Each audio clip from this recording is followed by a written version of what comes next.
Bom dia, meus queridos, sétimo ano. Que bom estar aqui com vocês. Primeiro, gratidão por todo o carinho, por toda a oração, por todo o apoio, por todas as palavras lindas que vieram até mim, tá? Estou curada, graças a Deus, né? Estou aqui hoje, a gente seguir nossas aulas e com fé em Deus eu saí dessa, tá? E agradeço muito, muito mesmo todo o carinho de vocês, tá? Que Deus abençoe e conceda muita saúde a vocês e às famílias de vocês. Quero dizer que toda a energia boa, todas as orações chegaram até mim. E por causa delas, hoje estou aqui, tá bom? Beijão, gente. Muito obrigada. Vamos para a nossa aula? Ó, a gente saiu de um assunto bem polêmico, né? E difícil de entender, que é a questão da liberdade, para alguns filósofos e para a filosofia, mas esse assunto, gente, era só uma introdução daquilo que vocês vão ter com mais profundidade no ensino médio, tá? O conteúdo de filosofia no fundamental é como se fosse uma base para que vocês no ensino médio se aprofundem com determinados assuntos. E a liberdade vai ser um desses assuntos, ok? Então não fiquem receosos de não ter compreendido profundamente a questão da liberdade, porque é algo que vocês vão ver novamente no próximo ano, vão ver no nono ano, até chegar ao ensino médio e ter uma profundidade sobre ele, tá bom? Hoje a gente vai começar o capítulo 3, tá? A partir da página 38. Eu vou deixar as páginas para quem não tem um livro para estudar. Não tem desculpa, gente, não tem desculpa. Quem não tem um livro, eu tô deixando as páginas para vocês terem acesso ao conteúdo. Então, leiam o conteúdo, é muito importante. Não adianta só a minha aula aqui, né? O que conta muito é a leitura de vocês também, tá? Não existe filosofia sem leitura. Então, hoje a gente entra num conteúdo muito legal, né? Muito bom de se estudar, que vai ter uma assimilação melhor da parte de vocês, tá? Então, a filosofia é assim, né? Tem uns conteúdos mais densos, tem outros que são de mais fácil assimilação, e vocês chegaram numa parte de um conteúdo que eu acho que é fácil de se compreender, tá? Primeiro eu quero dizer que a gente vai falar sobre a filosofia medieval. A filosofia medieval, ela se inicia com o início da Idade Média, lá no século V, quando o Império Romano, ele tem aquela queda do Império Romano, né? E outros povos ocupam ali aquela região de Roma, da Grécia e tal. E esses outros povos, a junção, a morte de Cristo, né, com o Império Romano também, depois do Império Romano, aliás, a morte de Cristo foi antes do fim do Império Romano, mas que influenciou para também o fim do Império Romano, que nasce ali uma nova religião, que é o cristianismo, tá? E como vocês sabem, a Idade Média, o período medieval, é um período onde o cristianismo ele domina a mentalidade ali da Europa, tá? Então, tudo que surge, cultura, tudo é voltado para uma ideia de Deus, tá? De um Deus único, cristão. Não são mais aqueles deuses gregos, romanos, que existia no período clássico, tá? Antes de Cristo. Mas agora a gente está falando de um período da história que é após a morte de Cristo, fim do Império Romano, início aí que a gente chama da Idade Média. Para muitos, antigamente, os historiadores escreviam que era a Idade das Trevas, porque se há um aprisionamento mental, né, daquilo que a gente chama de liberdade cultural, religiosa. Então, as pessoas elas não tinham tanta liberdade quanto elas queriam. Então, elas viviam aprisionadas por aquilo que a igreja determinava para elas, tá? Por isso que se chamava antes de Idade das Trevas. Mas hoje a gente prefere não usar mais esse termo, porque a gente descobriu que durante a Idade Média se houve muitas descobertas importantes, se houve cultura também, tá? Então, teve muitas coisas legais durante a Idade Média, nem tudo foi escuridão, segundo se pregava antigamente, tá? Então, filosofia medieval, a idade da fé. Idade da Fé, porque, como eu já disse a vocês, foi um período que a igreja, ela tinha um domínio muito grande, ela é muito importante nesse período, tá? Então, o clero, que eram as pessoas que faziam parte da Igreja Católica, elas detinham poder, tá? Elas tinham poder de dominar as classes sociais daquela época. Então, se você era um rei, se você era a época do feudalismo, se você era o dono de um feudo, se você era um camponês, um miserável, um pobre, seja o que você fosse, você era submetido à Igreja Católica, tá? Você tinha medo daquilo que a igreja pregava. Então você estava ali sempre procurando os conselhos da Igreja Católica. Mas foi um período também, minha gente, em que a taxa de analfabetismo era enorme. As pessoas não estudavam. Como houve invasões de vários povos diferentes, que deu o declínio do Império Romano, não existia só uma língua, né? Então, várias línguas estavam ali misturadas, formando ali outros idiomas. Então, não existiam escolas mais, né? As escolas filosóficas não tinha mais. As pessoas foram proibidas de praticar, né, a filosofia como uma escola filosófica. Claro, nunca morreu a filosofia, sempre houve filósofos em todos os tempos, mas elas não tinham mais aquelas escolas específicas para a filosofia, tá? Onde é que se estudava agora filosofia? Nos mosteiros, tá? Então, dentro dos mosteiros, se você fosse uma pessoa que tivesse condição e que quisesse ter conhecimento, você ia para um mosteiro estudar, né, ser padre, ser monge, por exemplo, e você teria acesso à filosofia, porque os estudos de Platão, de Aristóteles, de Sócrates, todos esses filósofos que a gente conheceu na Idade Antiga, os livros deles foram perpetuados porque os monges copistas, eles copiavam, faziam cópia desses livros e estudavam, tá? Então, quando, por exemplo, o filho de um fazendeiro, de um dono de um feudo queria ter conhecimento, quando aquela pessoa queria que seu filho tivesse conhecimento, ele colocava ele no mosteiro para estudar com os monges, com os padres, porque ali eles teriam acesso à matemática, né, às ciências, à filosofia, à astrologia também, apesar de que a igreja proibiu estudos sobre astrologia em determinado período, mas ainda se poderia estudar um pouco sobre astrologia dentro dos mosteiros, tá?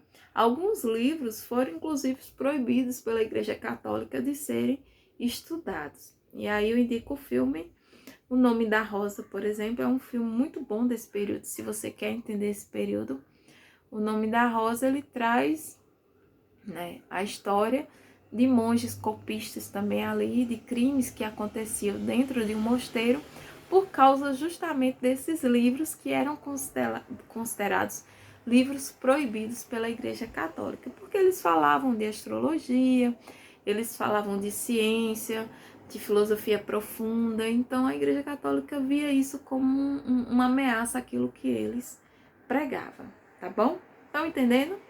É um pouquinho de história aqui para vocês se situar na filosofia, ok? Então, falei um pouquinho sobre a história, e nesse período da Idade Média surgiram duas correntes filosóficas que têm uma importância enorme para a filosofia durante toda a Idade Média, que é a patrística e a escolástica, tá?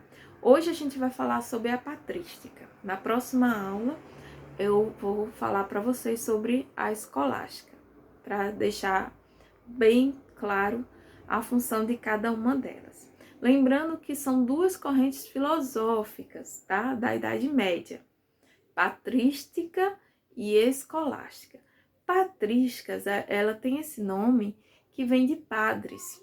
Foi um período onde padres da igreja, na Idade Média, começaram a estudar filosofia. E eles queriam comprovar que a razão poderia andar junto da fé, tá?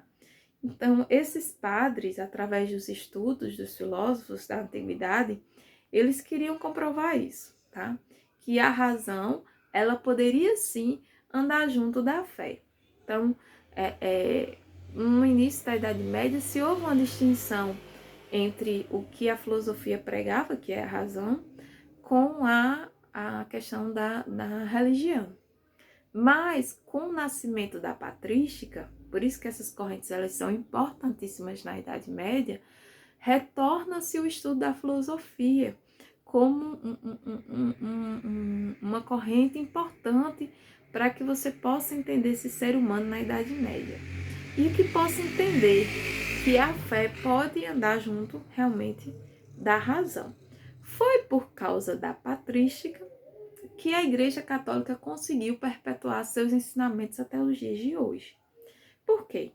Porque durante um determinado tempo, na Idade Média, houve as invasões, né? As cruzadas, então, onde a religião muçulmana ela começou a aumentar os seus adeptos, e aí houve uma briga muito grande entre o islamismo e a Igreja Católica. Houve também o protestantismo que surgiu nessa época, né? Então, a Igreja Católica, ela viu na patrística uma maneira dela criar concepções filosóficas, racionais, para que as pessoas tivessem fé, né? Então, não adiantava mais dizer que deveriam se acreditar num Deus único criador, que a Bíblia era verdade, ou que a fé estava acima. Não adiantava mais só esse discurso, né? As pessoas queriam além disso tudo, principalmente com o surgimento do protestantismo, né? Então, eles queriam ir além, eles queriam além daquilo que os padres pregavam. Então, estudando a patrísticas, esses padres que começaram a estudar filosofia, eles começaram a criar um conhecimento racional da religião, tá? Então, a religião passou a ser aí conceituada, tá? Começou a juntar a razão e a fé e a criar motivos para que você tivesse fé em determinada religião. Eu não sei se eu estou indo rápido, se vocês estão conseguindo entender. Se não estão conseguindo, deixar aí nos comentários, ok? Mas a leitura do texto é muito importante nesse momento, ok? Nesse período, gente, cria-se também a teologia. A teologia é o estudo de Deus, tá? Então, no início da Idade Média, as pessoas que liam a Bíblia, né, os padres, os monges, porque, como eu disse, a taxa de analfabetismo era muito grande, a Bíblia ela não era de acesso a todo, a um camponês, por exemplo, não tinha acesso à Bíblia, não sabia ler a Bíblia porque estava em latim também. Então, só quem falava latim eram os padres, os monges. As demais pessoas que tinham outros idiomas, elas não compreendiam o latim, tá? Então, a Bíblia era traduzida oralmente nas igrejas. O padre ele ficava de costa para o público que estava na igreja, lia e depois ele pregava um sermão de acordo com o que ele queria. Necessariamente, talvez não tivesse nem escrito ali na Bíblia, né? Como foi a criação ali das indulgências, de você comprar o perdão dos seus pecados. Quer dizer, isso não está escrito na Bíblia. Mas eles acabavam dizendo lá na igreja que isso estava escrito na Bíblia. E como as pessoas não liam a Bíblia, não tinham como comprovar que a compra das indulgências, né, ou seja, da remissão dos seus pecados, era algo que não precisava ter para que você pudesse frequentar uma igreja. Então, a falta de conhecimento era enorme, né, nesse período enorme mesmo. Então, surge a teologia, que foi uma necessidade que esses padres tiveram nos mosteiros de se estudar a Bíblia, se estudar Deus. Então, a teologia, ela é o estudo de Deus. Eu vou deixar uns slides, tá? Com todos esses nomes que eu tô falando, explicadinhos. Eu não tive como fazer na televisão como na outra vez, porque como eu ainda estou isolada em casa, eu não tenho como ir para casa da minha mãe para colocar na TV dela. E a minha TV aqui fica alta, ou aparece a TV, ou aparece meu rosto, tá? Então ficaria difícil. Mas eu fiz os slides e vou colocar para vocês para que vocês também tenham esse material de maneira resumida. Então, teologia é o estudo de Deus. É você estudar Deus e aquilo que a Bíblia estava falando ali sobre Deus, sobre Cristo, sobre pecado, salvação, fé. Tudo isso envolve o estudo de Deus, tá? Então, surge esse estudo de Deus e surge filósofos, né, que são padres e que vão ligar esse estudo de Deus com o estudo da filosofia. O primeiro grande filósofo e padre foi Santo Agostinho, né? Santo Agostinho, gente, ele tem uma história maravilhosa. Primeiro, ele não nasceu católico, assim, cristão, fervoroso e tal, não. Ele nasceu de uma família conflituosa, ele teve problemas com os pais dele, ele era um jovem muito, assim, ele tinha muitas dúvidas com relação ao mundo, então ele não compreendia tudo que acontecia ao redor dele. Ele era confuso e ele buscava incessantemente conhecer aquilo que estava ao redor dele, tá? Então, ele nasceu numa província na África, mas ele viajou muito, né, até chegar, né, a Roma e ter contato, né, com a Igreja Católica, com o catolicismo, com um padre que o influenciou bastante a ser, né, ao que ele se tornou, que foi um filósofo e um padre que considerado um dos grandes nomes da Idade Média. Então, não esquece o nome aí não, Santo Agostinho, tá? Então, a história de Santo Agostinho vem da conversão dele a partir dos 32 anos. Então, até os 32 anos, ele não era católico, nem religioso. Ele já havia estudado sobre o maniqueísmo. Professora, pelo amor de Deus, o que é maniqueísmo, tá? Me explica aí o que é isso, esse negócio. Então, maniqueísmo, gente, é uma corrente filosófica que foi criada por um profeta chamado Mani, lá no Iraque, tá? E esse profeta, ele acreditava na existência de duas forças, o bem e o mal. Então, para ele, tudo tinha um lado bom e um lado ruim, tá? Então, ele dizia que tudo que é físico, nosso corpo físico, por exemplo, seria essa matéria, seria algo ruim. E o nosso espírito, então ele acreditava no dualismo, né? Corpo e alma, ou corpo e espírito. Então, o nosso espírito seria o lado bom. Então, Santo Agostinho, ele teve contato com o maniqueísmo, tá? Então, ele teve contato com esse profeta, ele estudou o maniqueísmo e ele acreditava realmente nessa corrente que dizia que tudo tem os dois lados, o lado bom e o lado ruim. Nós, ocidentais, nós temos muita influência do maniqueísmo, porque o maniqueísmo, através de Santo Agostinho, entrou na Igreja Católica, tá? Então, a partir dos estudos que ele tinha sobre o maniqueísmo, ele juntou com os estudos filosóficos e ele juntou com o estudo teológico, que é o estudo de Deus. Então, o que é que Santo Agostinho fez? Depois que ele teve contato, né, com o maniqueísmo, ele mais na frente teve contato com um padre, deixa eu lembrar aqui o nome desse padre.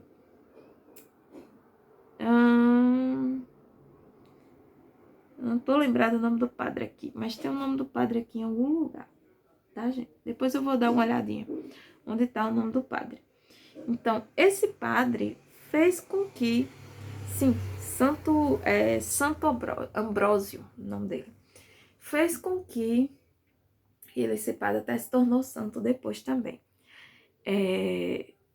Fez com que Agostinho tivesse contato com o catolicismo e ele se converteu ao catolicismo, se tornando depois um estudioso, estudando a teologia e se tornando um padre, né, católico, mais na frente, tá? Então ele vai estudar, ele vai para o mosteiro. Nesse mosteiro ele vai ter contato com a filosofia platônica. Lembra que eu falei que para Platão também existe um dualismo? Corpo e alma, matéria e espírito. Então, esse dualismo de Platão vai ser estudado por Agostinho, que vai trazer a questão da fé, a questão do maniqueísmo e a questão da filosofia. Então, ele faz uma junção. Então, vamos pensar aqui numa imagem aqui, uma tríade. Então, Santo Agostinho está no meio. Desse lado tem o maniqueísmo, né, a questão de uma corrente iraquiana, bem e mal. Aqui nós temos o catolicismo com a teologia, o estudo de Deus, né? E aqui nós temos a filosofia platônica. Então, essas três correntes vão influenciar nos estudos de Santo Agostinho. Por isso que ele vai ser um destaque na Igreja Católica desse período. Por quê? Porque ele vai trazer vários livros, e dois ficaram muito famosos até os dias de hoje, que é Confissões. Em Confissões ele conta toda a trajetória de vida dele. E o outro livro que eu gosto muito também de ler é Cidade de Deus. Cidade de Deus é mais complexo porque ele explica essa junção da teologia com a filosofia. Então ele fala muito de Platão em Cidade de Deus, tá? Mas são livros excelentes. Super indico para vocês aí, um dia quiser conhecer um pouquinho mais sobre a história de Santo Agostinho. Então, Santo Agostinho, ele pega a teologia, o maniqueísmo e a filosofia e cria ali, né, a patrística, com outros padres que vão estudar junto com ele. Então, a patrística, né, surge ali como uma revolução no período medieval. Como eu disse a vocês, a igreja ela pregava o que ela queria e você tinha que acreditar e ter fé naquilo sem racionalizar. E a partir desses padres, né, como Santo Agostinho, que se relaciona com a filosofia, as pessoas agora vão ter uma pregação diferente, porque elas vão ter conceitos para dizer assim, não, eu sou católico por isso, eu acredito nisso, a razão pode caminhar junto com a fé, porque Santo Agostinho ele vai defender isso, tá, gente? Ele defende que a razão e a fé elas podem realmente caminhar juntas, tá? E aí ele vai falar agora, juntando Platão com teologia, de que Deus, né, e dando esse espírito ao ser humano, seria o lado bom, e essa matéria, esse corpo físico da gente, seria o lado mal.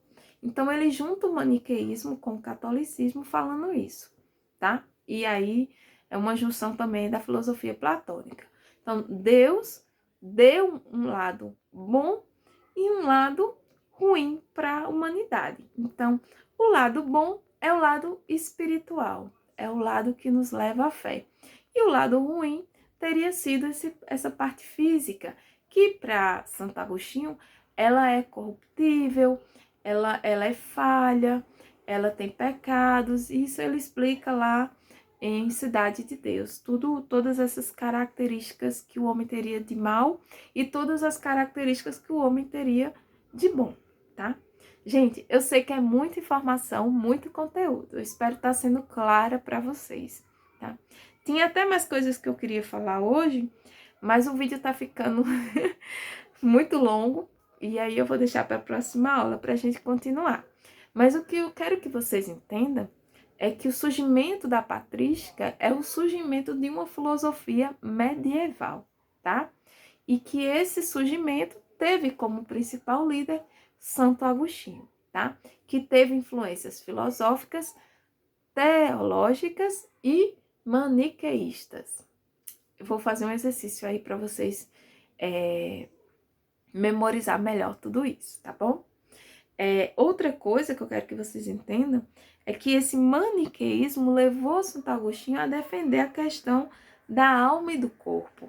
Então, para Santo Agostinho, a alma, por ser algo bom, criado por Deus, era algo superior ao nosso corpo, à matéria, tá? E que nós devemos, como é que eu posso dizer? renunciar muitas vezes aquilo que a nossa matéria exige por aquilo que a nossa alma precisa, tá? Lembrando, galerinha, que aqui é uma aula de filosofia. A gente não está questionando religião e a gente não está ensinando religião a vocês, tá?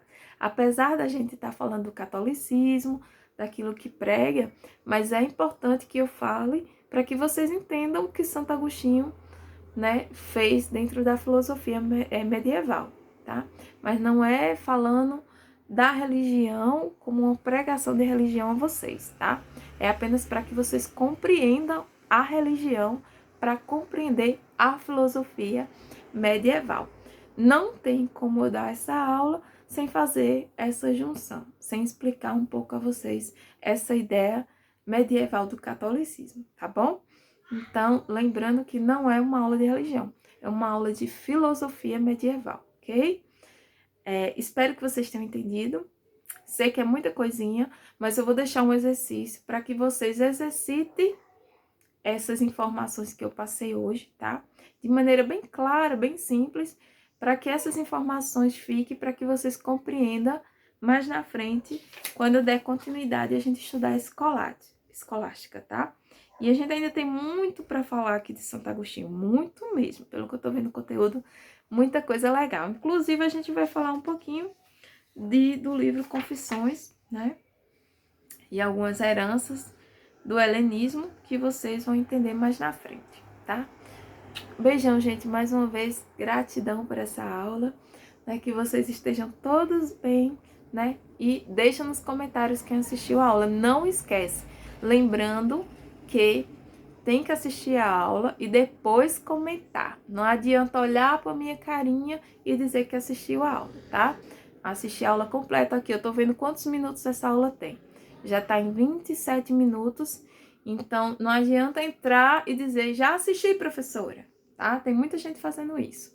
Então, assistam a aula e depois comenta lá, tá? Professora, eu assisti. É uma forma que eu posso ali colocar a presença de vocês, tá? Na minha caderneta. E também os exercícios. Façam com calma, gente. Eu dou sempre uma semana para vocês fazerem, tá? Então, tenham calma, sem pressa. Respondam claramente para que a professora, ó, fique super feliz com vocês, tá? Beijão, tchau, tchau e até a próxima.